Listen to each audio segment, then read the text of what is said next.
How would you like to feel completely safe today against global warming and the rising ocean levels? All you have to do is turn to Jeremiah 5:22 and believe what the scripture says there.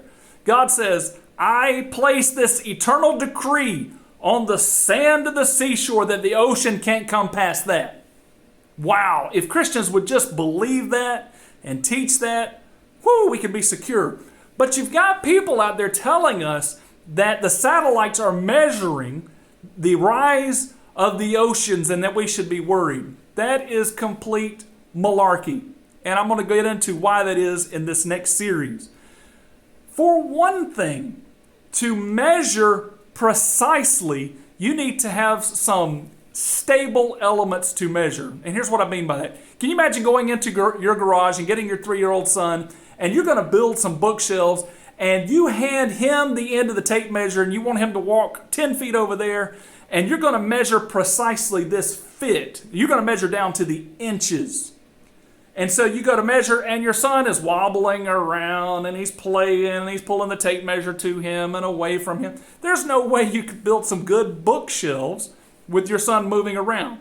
So one of the things you've got to understand about measuring is you need some fixed objects. You need some things to be static and stable, and that is precisely one thing you do not have as you try to measure the height and rate of the ocean or the rise of the ocean. Now let me share this with you. I actually appreciate altimetry and thank God for it.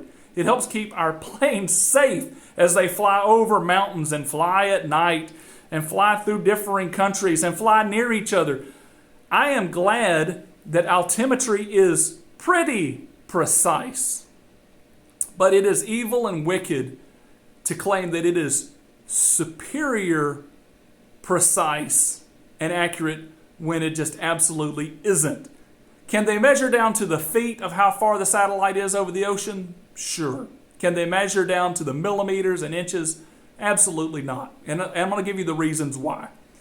Number one, as these satellites are 800 and 1,200 miles up into the stratosphere, and they are flying by at 17,000 miles an hour and shooting a radar beam at the Earth, and they're going to collect the bounce back of this radar beam. Do you understand that radar beams expand, right? And they expand outwards, and they hit, then they're going to expand even more, and that radar beam is going to come back up, and it's going to give a reading of some sort. And again, that's pretty precise in feet, but it's not going to be precise in inches, and I'll tell you why. What are you measuring?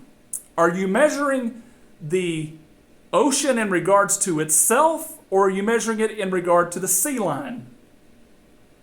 Where it touches the ocean, where the ocean touches the sand, which is constantly fluctuating.